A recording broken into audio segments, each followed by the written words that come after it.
Bonjour, c'est Ursule encore. On est le 20 octobre 2022. Alors, je viens sur la trompette aujourd'hui encore et je viens proclamer le retour de notre Seigneur Jésus-Christ. Amen. Soyons tous bénis et que sa joie soit notre force en ce jour. Alors, vous savez qu'on est dans les temps de la fin, complètement à la fin. Et on est en train d'attendre que la première récolte ait lieu. Et ce matin, je suis en train de prier. Et quand j'ai fini de prier, ben bon, j'ai vaqué à mes occupations. Quand ma fille est partie pour l'école, je me suis un peu assoupie. Alors je me suis un peu assoupie et le Seigneur m'a donné un chiffre. Et le chiffre, ça parlait de comment, ça parlait de délai, ok? Ça parlait de délai, de retard dans certaines choses.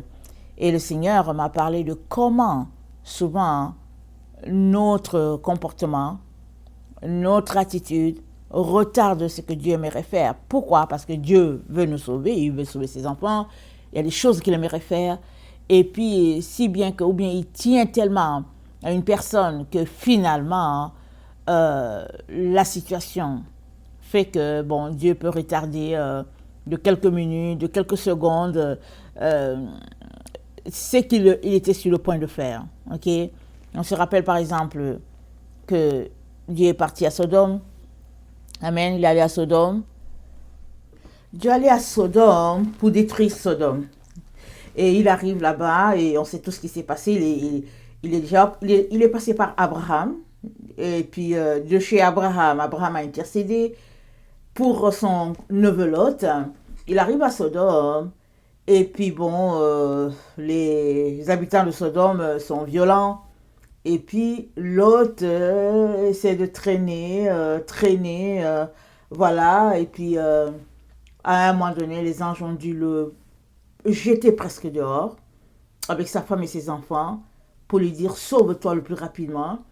Et on va attendre que tu arrives là-bas, à tel endroit, avant de détruire la ville. Et surtout, ne regarde pas en arrière. Ne regardez pas en arrière. Alors, les anges étaient obligés à un moment donné de forcer. Et ils ont tiré l'autre de force pour que la chose puisse s'accomplir, pour que le moment de Dieu puisse arriver. Alors souvent, notre attitude, les péchés euh, font que le plan de Dieu, le timing de Dieu est comme un peu en retard à cause de son amour pour nous, à cause de sa grâce. Ok? Donc il est très important que dans les temps dans lesquels nous sommes, ces temps prophétisés, il est très important que nous puissions euh, être en règle avec notre Seigneur, puisqu'on est en train d'attendre la première récolte. Il est très important qu'on se comporte de manière à être dans l'enceinte de la récolte. Parce que la parole de Dieu, c'est ça les murs, au fait. C'est les murs qui nous délimitent. Et si tu penses que Jésus-Christ revient, si tu crois qu'il revient, et que tu penses que c'est dans le temps dans lequel on est, et si tu penses que tu ne veux pas rester dans ce monde qui va subir beaucoup de secousses, de violences, il est donc très important. Il va de soi que tu dois te préparer. Mais si tu ne te prépares pas, vient un jour où Dieu va tout simplement dire, ok, c'est assez, c'est le moment. Et malheureusement, il y a plusieurs personnes qui vont rester pour un petit truc. Ils vont rester. S'ils avaient juste pris le temps de se concentrer, pris le temps de donner leur 100%, ils ne feraient pas partie, par exemple, des gens qui seraient restés. Alors, aujourd'hui, je viens parler de l'arche de l'alliance, la grande tribulation et ta délivrance. Amen. Je viens parler de cela. Parce que, comme je l'ai déjà dit, il y a une première récolte dans Apocalypse 14, le verset 14 à 16. Il y a une deuxième récolte dans Apocalypse 14, je pense 17 à 21, si j'ai bonne mémoire. Je n'ai pas ma Bible là. En tout cas, la prochaine scène, c'est une seconde récolte. Mais entre les deux, il y a un temps qui est là. Il y a un groupe qui est récolté, qui est transformé. Et il y a un autre groupe qui va passer par la grande tribulation et toujours, ils sont appelés à venir au Seigneur. Et dans des moments de grande atrocité, ils sont appelés à ne pas se compromettre, mais à garder leur position vis-à-vis du Seigneur. Et ce ne sera pas le moment facile. Excusez-moi, ce ne sera pas le moment facile. Toutefois, Dieu a pourvu pour qu'il y ait la délivrance. Et l'arche sera très utile. Même si, avec nos yeux, on ne voit plus l'arche de l'Alliance, là on ne le voit pas, mais l'arche de l'Alliance est encore disponible de nos jours, et il le sera encore d'autant plus dans l'ancien temps. Il sera encore d'autant plus disponible dans le temps de la grande tribulation, que ceux qui seraient restés dans la grande tribulation vont faire appel à cette arche-là. Ils n'auront pas le choix s'ils sont avec le Seigneur. Parce que la situation sera telle que tout ce qui va rester à l'être humain, ce sera l'arche. Parce que dans la grande tribulation, les Bibles seront retirées. Tout ce qui a trait au Seigneur, ça sera retiré, un peu comme la situation en Chine, ou bien la situation dans certains pays arabes. Tout ce qui concerne le Seigneur, ce sera exclu. Et Daniel 8, le verset 23, nous dit que le roi qui va venir, le roi qui va venir, l'antichrist là, celui qui va régner dans le temps de la grande tribulation, il sera une personne sans scrupules, sans considération pour les choses divines, parce que c'est dit dans Daniel 8, le verset 23, que à la fin de leur domination, lorsque les pécheurs seront consumés, il s'élèvera un roi impudent et artificieux. Sa puissance s'accroîtra, mais non par sa propre force. Il fera d'incroyables ravages, il réussira dans ses entreprises, il détruira les puissants et les peuples des saints. À cause de sa prospérité et du succès de ses ruses, il aura de l'arrogance dans le cœur. Il fera périr beaucoup d'hommes qui vivaient paisiblement. Il s'élèvera contre le chef des chefs, mais il sera brisé sans l'effort d'aucune main.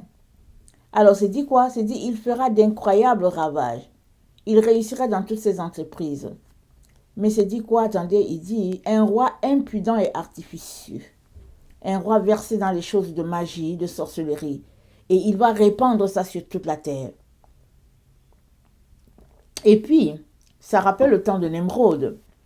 Le Nemrod, il fut le premier, après les enfants de...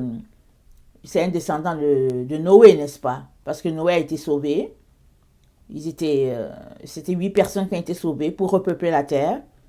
Et Nemrod est celui qui, depuis que la terre a été rachetée par Noé, Nemrod est celui qui a commencé à polluer la terre. Et a commencé à dire aux gens qu'il était Dieu. Il a pollué la terre comment? Par les divinités, par l'adoration, par vouer sa vie au diable.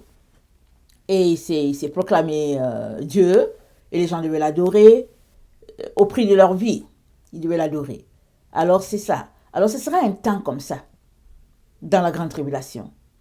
Mais, rappelons-nous, au temps de Élie, quand Élie est venu dire au roi que tout le monde est mort, et puis moi-même, il cherche à me tuer, le roi cherche à me tuer, et le Seigneur lui a dit, je me suis gardé 7000 hommes qui n'ont pas fléchi les genoux devant Baal. Et dans la grande tribulation, il y aura beaucoup de gens qui ne fléchiront pas les genoux devant ce roi artificieux, ce roi, cet antichrist-là. Il y en a beaucoup. Parce que leurs yeux s'ouvriront au fait qu'on leur a parlé, ils n'ont pas cru. Et maintenant, s'il faut mourir pour sa vie, et parce qu'après c'est le paradis, ils seront prêts à cela. Alors il y aura beaucoup qui qui seront sauvés dans ce temps de grande tribulation. ça sera des exactions terribles, des exécutions, la pendaison, plein de choses. Et ceux-là qui, au fait, s'en sortiront, ils auront recours à l'arche. Parce qu'une fois qu'on t'a tout retiré, que tu n'as plus rien, pas de Bible, pas d'internet pour pouvoir communiquer, il te reste tes prières. Tes prières. Amen. Alors, l'arche est utile dans ce temps-là. Vous savez, quand Israël était en guerre, chaque fois que l'arche arrivait, il y avait la victoire. Alors, je ne veux pas lire tous les passages qui parlent de victoire d'Israël avec l'arche, mais je vais juste lire certains. Je vais d'abord introduire ce que notre Dieu a dit. Si vous vous rappelez bien, l'arche demeurait dans le tabernacle, dans le lieu très saint, et il était séparé d'un voile du lieu saint, et il n'était pas à la vue de tout le monde. Il y avait Aaron qui y allait une fois par an pour renouveler, pour le pardon, le Yom Kippour. Moïse y allait quand Dieu demandait à lui parler, ou bien s'il voulait rencontrer Dieu, il y allait. Il était là, au niveau là où il y avait l'arche de l'Alliance, mais sinon, c'était un lieu saint, gardé, et puis séparé de la vue des gens. Et quand l'arche était transportée, le voile qui était là, qui séparait le lieu saint du lieu très saint, recouvrait l'arche, de telle sorte que les gens ne voyaient pas l'arche. Ils savaient seulement que, voilà, Israël est en train de passer et qu'ils sont en train de transporter quelque chose, mais ils ne savaient pas à quoi ressemblait la chose, parce que le voile recouvrait cela. C'était les consignes de notre Dieu. Alors, dans Exode 25, le verset 8, notre Dieu dit à Moïse, il lui dit, « Ils me feront un sanctuaire et j'habiterai au milieu d'eux. Vous ferez le tabernacle et tous ses ustensiles d'après le modèle que je vais te montrer. » Amen. Le tabernacle, c'est la demeure de Dieu, c'est là où Dieu demeure, ok? Le verset, à Exode 26, le verset 1, c'est dit, « Tu feras le tabernacle de 10 tapis de fin lin, retors, et d'étoffes teintes en bleu, en pourpre et en cramoisi. Tu y représenteras des chérubins artistement travaillés. » Donc voilà, tu feras le tabernacle de 10 tapis de fin lin retors. Alors les précisions sont là. Et c'est quoi le tabernacle? Le tabernacle, c'est le temple de Dieu. Amen. Dieu a dit qu'il va habiter au milieu de son peuple. Et dans Exode 25, le verset 22, Dieu dit à Moïse l'endroit où lui, l'Éternel, le rencontrerait. Alors il lui dit qu'il le rencontrera au niveau de l'arche de l'Alliance. Et il lui dit, au verset 22, Exode 25, le verset 22, c'est là que je te rencontrerai. Non, c'est là que je me rencontrerai avec toi, du haut du propitiatoire, entre les deux chérubins, placés sur l'arche du témoignage. Je te donnerai tous mes ordres pour les enfants d'Israël. Donc, il y avait cet endroit-là précis où Dieu rencontrait Moïse, et cet endroit précis était dans le tabernacle. Et aujourd'hui, le tabernacle, c'est notre corps, qui est le temple du Saint-Esprit. Parce que rappelons-nous, le tabernacle, c'était un temple, qui était le lieu où Dieu demeurait. Parce que Dieu a dit, j'habiterai au milieu d'eux. Ils seront mon peuple, et je serai leur Dieu. Alors Dieu a toujours voulu habiter au milieu de son peuple. Et aujourd'hui, le tabernacle, c'est notre corps, qui est le temple du Saint-Esprit. C'est ça que Paul nous a dit. Il nous a ouvert les yeux. Si, du moins, nous voulons que Dieu demeure dans nous. Parce que notre corps, ça a été décrété, ça a été appelé le tabernacle, le lieu où Dieu a voulu pour demeure. Et Dieu l'a voulu pour demeure. Il te revient à toi et à moi de nettoyer cet endroit-là afin de recevoir le roi des rois, le Seigneur des seigneurs, l'Éternel des armées célestes. Alors, Paul nous dit donc, au verset 16 de 1 Corinthiens 3, « Ne savez-vous pas que vous êtes le temple de Dieu et que l'Esprit de Dieu habite en vous? Si quelqu'un détruit le temple de Dieu, Dieu le détruira, car le temple de Dieu est saint Et c'est ce que vous êtes. Que nul ne s'abuse. Si quelqu'un parmi vous pense être sage selon ce siècle, qu'il devienne fou afin de devenir sage. Donc, tout est clair. Et il nous demande de ne pas pas nous abuser, de ne pas s'abuser soi-même, de ne pas se tromper, de ne pas se leurrer, de ne pas penser autrement. Parce que Dieu a désigné notre corps comme son temple et il s'attend à ce que nous gardions ce corps-là nickel, propre, pur. Parce que si ce n'est pas ça, ce corps-là sera détruit.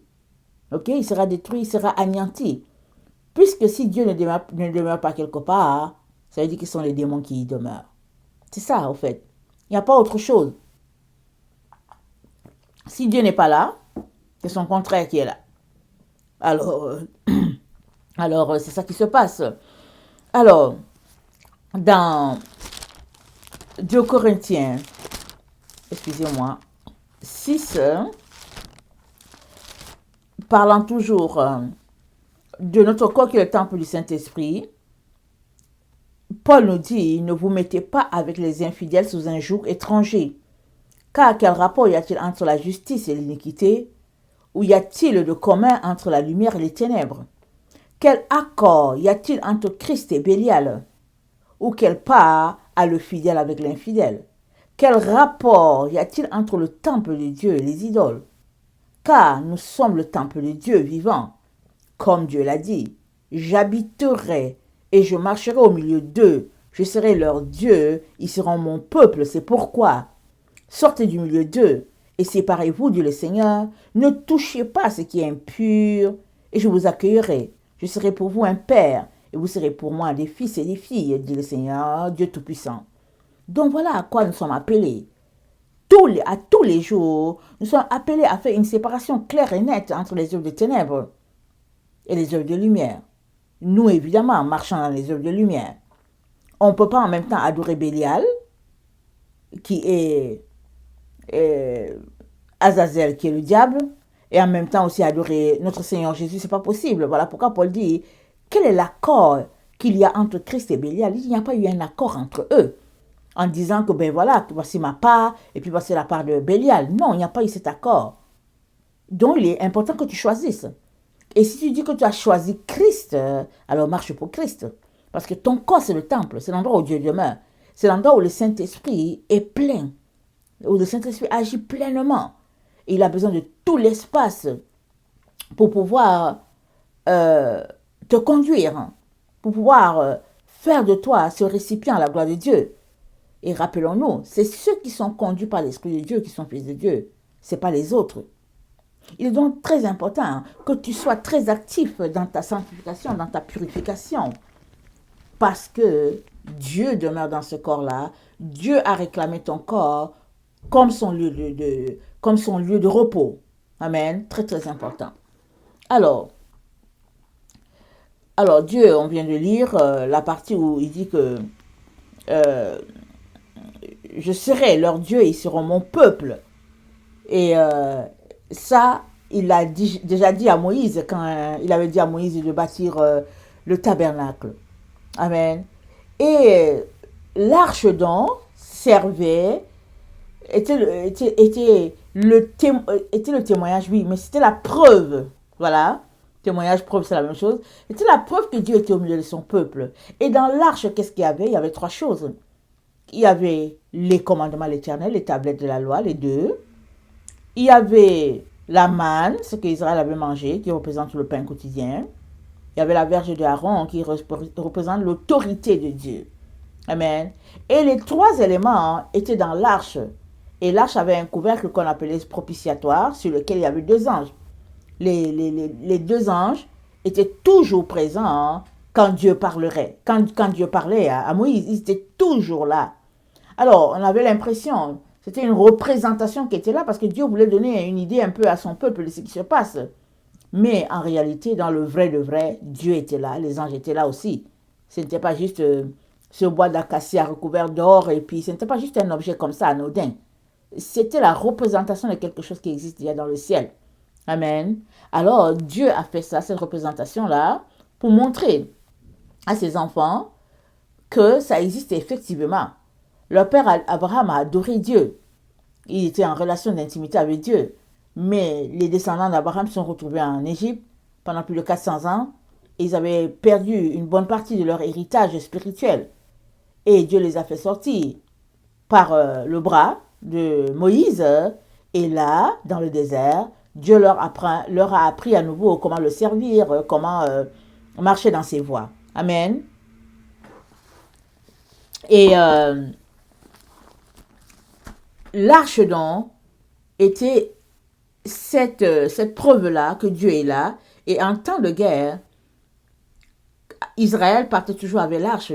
Parce que Dieu était dans le combat avec Israël. Quand Israël était attaqué et que Moïse venait consulter l'Éternel, ou bien Josué, ou bien le sacrificateur Éléazar, en tout cas, peu importe ceux-là qui ont remplacé les Aaron et tout, quand l'Éternel était consulté et que l'Éternel disait de partir en guerre, d'amener l'arche, alors ils partaient en guerre et puis il y avait la victoire. Et quand il n'y avait pas la victoire, c'était parce qu'Israël avait péché. Il fallait trouver où se trouve le péché. Parce que tant et aussi longtemps qu'Israël restait dans l'obéissance au Seigneur, Israël gagnait tous ses combats. Et ça n'a pas changé. Hein? Tant et aussi longtemps que toi et moi, nous demeurons dans la présence du Seigneur, nous allons gagner tous nos combats. Pas les combats qu'on provoque dans la chair, mais ces combats-là, si nous sommes attaqués, Dieu assure notre protection. Il assure la victoire pour ses enfants. Parce que celui qui attaque les enfants de Dieu, il aura attaqué la prunelle de l'Éternel, la prunelle de l'œil de l'Éternel. Et dont Dieu vient toujours combattre auprès de ses enfants. Et nous avons un exemple dans Josué. Il y avait plusieurs exemples, mais j'ai préféré prendre cet exemple-là pour ne pas m'étendre longtemps sur l'histoire, sur la victoire. Alors, dans Josué 6, au verset 11, c'est dit « L'arche du Seigneur tourna autour de la ville pour en faire le tour une fois, puis ils rentrèrent au camp et y passèrent la nuit. Josué se leva de bon matin, et les prêtres portèrent l'arche du Seigneur. Les 7 prêtres qui portaient les 7 corps de bélier devant l'arche du Seigneur se remirent en marche en sonnant du cor. L'avant-garde marchait devant eux et l'arrière-garde suivait l'arche du Seigneur. On marchait en sonnant du cor. Ils tournèrent une fois autour de la ville le second jour, puis ils revinrent au camp. Ainsi firent-ils pendant 6 jours. Or, le 7e jour, ils se levèrent lorsque apparut l'aurore, et ils tournèrent 7 fois autour de la ville, selon ce même rite. C'est ce jour-là seulement qu'ils tournèrent 7 fois autour de la ville. La 7e fois, les prêtres sonnèrent du cor, et Josué dit au peuple, « Poussez la clameur, car le Seigneur vous a livré la ville. La ville sera vouée par interdit pour le Seigneur, elle et tout ce qui s'y trouve. Seul Rabba, la prostituée, vivra, elle et tous ceux qui seront avec elle dans la maison, car elle a caché les messagers que nous avions envoyés. Quant à vous, prenez bien garde à interdire. Non, quant à vous, prenez bien garde à l'interdit, de peur que vous ne convoitiez et ne preniez ce qui est interdit, que vous ne rendiez interdit le camp d'Israël et que vous ne lui portiez malheur. Tout l'argent, l'or et les objets de bronze et de fer, tout cela sera consacré au Seigneur et entrera dans le trésor du Seigneur. Le peuple poussa la clameur et on sonna du cor. Lorsque le peuple entendit le son du cor, il poussa une grande clameur et le rempart s'écroula. Sur place, le peuple monta sur la ville et chacun droit devant soi, et ils s'emparèrent de la ville. Ils vouèrent par interdit tout ce qui se trouvait dans la ville, aussi bien l'homme que la femme, le jeune homme que le vieillard, le taureau, le mouton et l'âne, les passant tous au tranchant de l'épée. Waouh! Tout un combat. Tout un combat. Alors, comme vous avez vu, ils avaient des consignes qu'ils devaient suivre. Même si quelqu'un leur demandait « Pardon, s'il te plaît, ne me tue pas », ils avaient reçu comme consigne de tout vouer par interdit. Imaginez, quel peuple guerrier ils étaient. C'est une situation vraiment, ça donne de l'effroi, la chair de poule. Mais c'était ça. Ou bien ils obéissaient, ou bien c'était leurs ennemis qui allaient régner sur eux. La preuve est que quand on regarde l'État d'Israël aujourd'hui, il est réduit dans une toute petite parcelle, alors qu'à l'origine, ce n'était pas ça que Dieu avait prévu. Dieu avait prévu quelque chose de beaucoup plus grand. Amen. Alors, l'arche donc, c'est un élément, c'est, comment je peux dire ça? L'arche, c'est l'instrument que Israël avait avec elle, de sûr, et quand elle partait avec l'arche, elle savait qu'elle rentrerait avec la victoire. Ça ne pouvait être autrement. Dieu est au milieu de toi. Dieu combat avec toi. Comment vas-tu perdre ton combat? C'est pas possible. Mais quand il arrivait que ils étaient défaits, c'est que Dieu lui-même agissait pour que l'ennemi prenne la victoire. Parce qu'il n'était pas content du fait qu'il y avait un péché au sein d'Israël. Toute cette situation, c'est pour montrer que la sainteté est de rigueur, amen, pour les enfants de Dieu. On est appelé à se dépouiller de tout ce que le Père n'aime pas et à mener une vie de consécration. Amen. Alors on bénit le Seigneur pour le Saint-Esprit qui nous a donné depuis 2000 ans, plus de 2000 ans qui est avec nous. Et quand on lit la Bible, on est informé que vient un temps d'austérité sur la terre et appelé grande tribulation, où les gens seront interdits d'aller dans les églises, les gens vont se cacher. J'ai déjà dit, les Bibles seront retirées. La situation sera difficile pour tous ceux-là qui vont invoquer le Dieu d'Israël, le seul Dieu sur la terre, parce qu'il y a une religion qui est là, qui sera une religion unique. Donc ce sera une situation vraiment difficile. Pour tous ceux-là qui vont dire que non, nous on ne veut pas faire partie de cette religion unique, on a notre religion, on a notre Dieu, alors les maisons seront fouillées, et puis bon, toutes sortes de situations un peu en tout cas les situations pas agréables. Mais si tu es sur la terre dans la grande tribulation, sache que l'arche est toujours là. Alors je vais laisser le lien dans cette vidéo pour que tu puisses copier ou bien photocopier ou bien imprimer, voilà. Imprimer ce document-là, ça te sera utile. C'est un document qui te sera utile. Alors, donc, si tu es sur la terre dans la grande tribulation, sache que l'arche de l'alliance est là. Et ton combat est assuré. Pourvu que tu choisisses, que tu décides de faire appel à l'arche de l'alliance. Et malheureusement, beaucoup de gens refusent. Pourquoi? Parce que l'arche est devenue dans son état. L'arche n'est plus une boîte. L'arche, la boîte, elle représentait une personne. Et aujourd'hui, la personne a été manifestée. C'est la Vierge Marie. Mais beaucoup la rejettent. Elle est l'arche. C'est elle l'arche. Si tu regardes bien, la boîte, il y avait les trois. Il y avait la loi, il y avait la manne, il y avait la verge. Et ces trois éléments représentent notre Seigneur Jésus-Christ. Il a logé dans le corps de cette femme. Amen. Et quand les temps furent accomplis, il est venu sur la terre. Alors ce serait tellement extraordinaire de voir quelqu'un qui descend du ciel. Tout le monde dit oui, on l'a vu descendre, il est descendu, c'est le Fils de Dieu. Qui ne croirait pas? Tout le monde va croire, on va dire ah oui, c'est le Fils de Dieu, il est descendu, il a fait ceci. Mais non, Jésus est venu comme une simple personne, comme la voix normale de tout le monde. Il est venu par là. À la seule différence que quand il est venu, Marie n'avait pas eu de relation avec un homme, mais c'est Dieu lui-même qui a fait le miracle et puis qui a voulu qu'elle porte son fils à lui. Et puis le Fils de Dieu, c'est qui? C'est Dieu lui-même. Ok? Alors il y a plein de mystères qu'on ne peut pas toujours comprendre, mais c'est cela. Alors, l'arche est toujours disponible et l'arche sera très utile dans les temps dans lesquels nous sommes. Et je t'encourage fortement à faire de l'arche ton allié. Que ça devienne une habitude pour toi.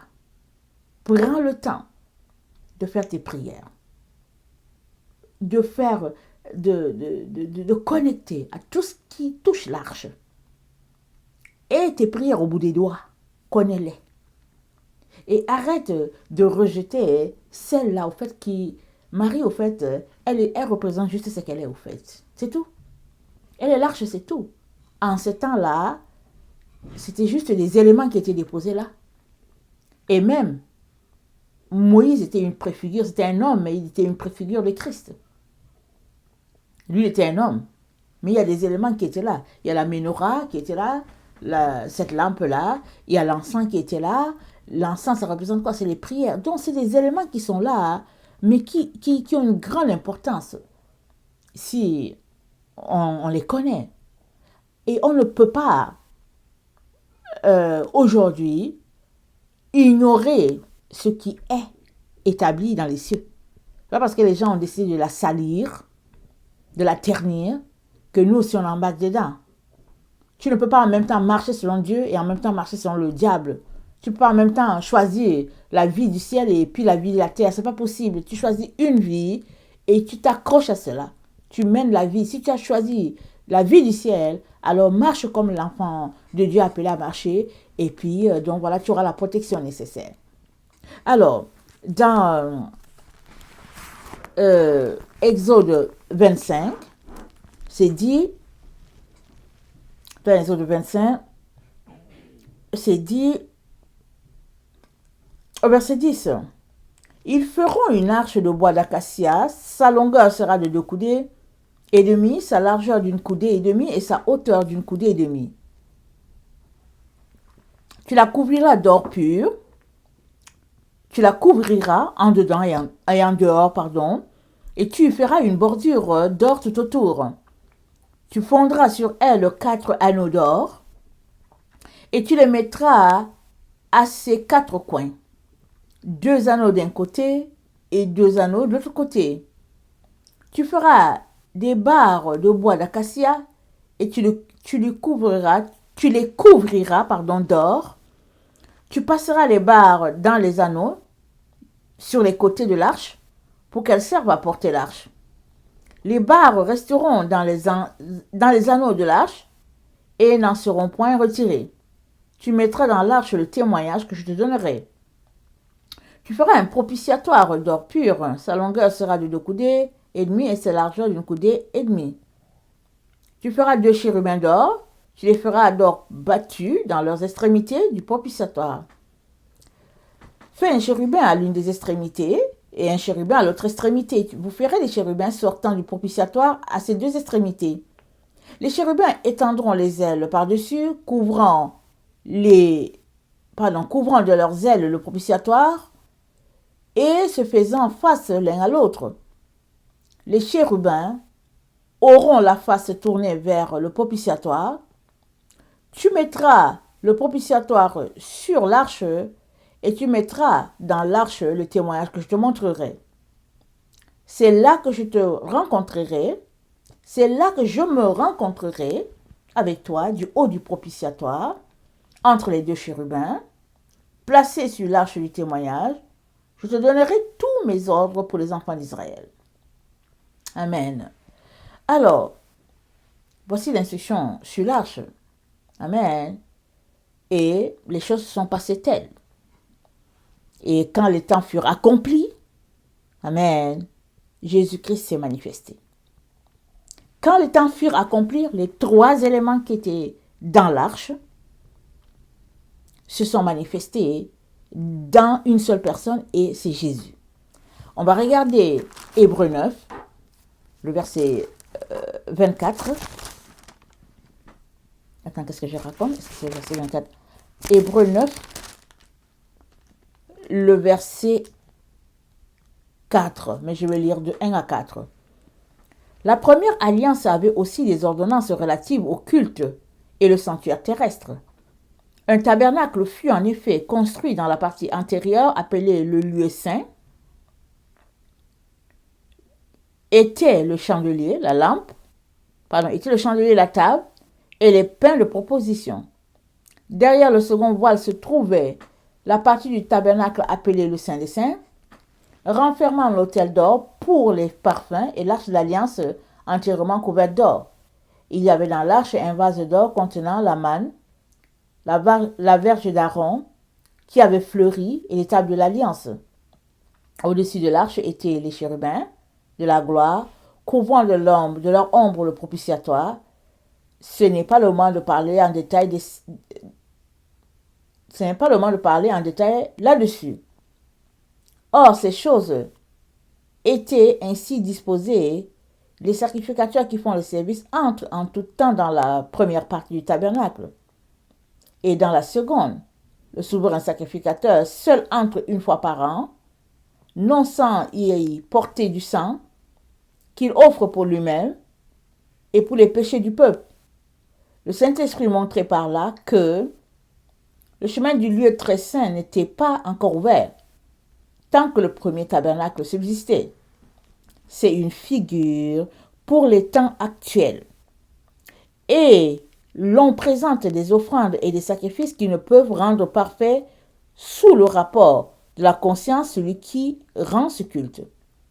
Et qui avait les aliments, les boissons et les diverses ablutions, les différentes ablutions, les boissons, et les différentes ablutions étaient les ordonnances charnelles imposées seulement jusqu'à une époque de réformation. Amen. C'était juste le tabernacle ancien qui était là. C'était juste pour un temps.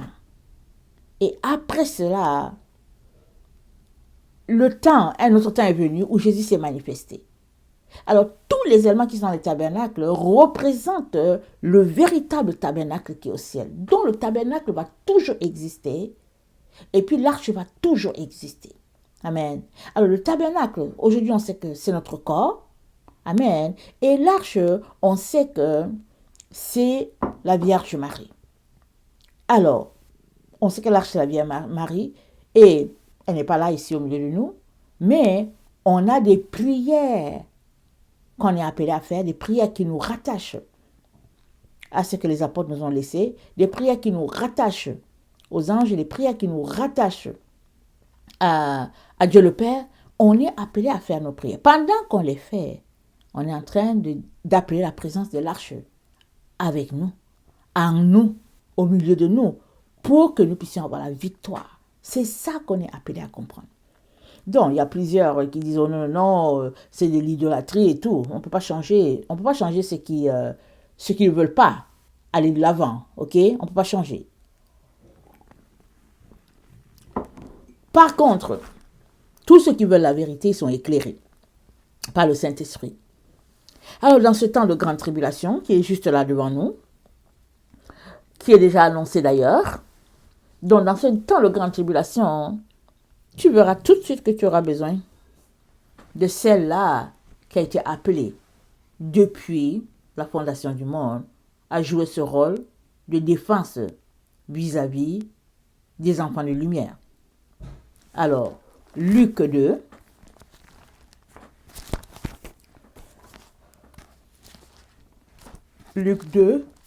excusez-moi.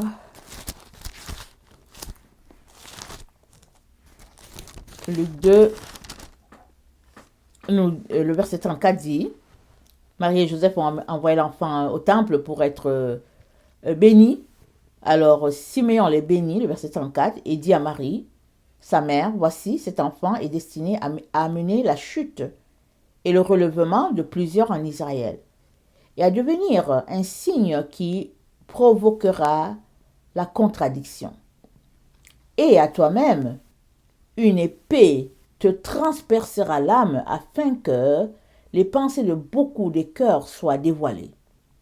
Il y avait aussi une prophétesse, Anne, fille de Phanuel, de la tribu d'Azer. Elle était fort avancée en âge. On va s'arrêter là. Donc, Siméon dit à Marie, et à toi-même, une épée te transpercera l'âme afin que les pensées de beaucoup de cœurs soient dévoilées.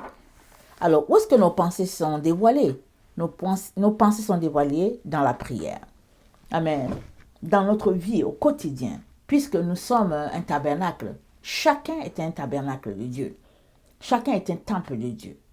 Alors, à tous les jours, 24 heures sur 24, tes pensées sont dévoilées. Et quand tu viens devant Dieu, devant la réalité de qui tu es, si tu ne croupis pas sous le poids de tes péchés, alors ça veut dire tout simplement que tu as choisi le camp ennemi. Mais si tu croupis sous le poids de tes péchés et que tu appelles à l'aide, le Seigneur vient pour te relever. Il va te pardonner, il va te relever et il va t'aider à vivre cette vie-là, qui n'est pas une vie facile.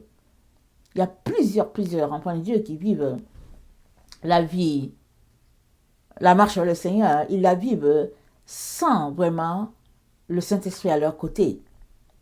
Et je vous dis, c'est pas facile, c'est pas une vie vivable sans Saint-Esprit. Ça devient de la religion. Ça devient une vie difficile, pénible. Mais je viens t'encourager pour te dire que ça peut être différent pour toi. Il suffit que tu invites le Saint-Esprit à venir dans ta vie. Le Saint-Esprit va venir. Il peut venir aujourd'hui. Il peut venir demain. Il peut venir après un temps, quand tu le demandes. Mais commence d'abord à le demander. Et pendant que tu le demandes et que tu es en train de prier pour ôter toutes les impuretés en toi, alors il va te révéler. Ton cœur, il va te révéler qui tu es. Et puis, plus tu pries, plus les ténèbres sortent pour faire place à l'esprit.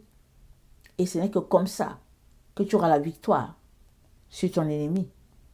Alors moi, je viens vraiment t'encourager là, parce qu'on ne sait pas comment les choses vont se passer. On ne souhaite à personne d'être laissé dans la grande tribulation. Alors moi, je t'encourage à tout faire pour ne pas être laissé dans la grande tribulation. Mais si ça arrivait, sache que l'arche de l'Alliance est disponible pour venir à ton secours. Alors je laisse le lien dans la vidéo, au bas de la vidéo. Prends ce lien, lis le document et puis prends le temps vraiment de mettre ta vie en règle. Amen. Les temps sont épuisés. Jésus peut venir à n'importe quel moment. Il peut venir maintenant, là où je suis en train de te parler.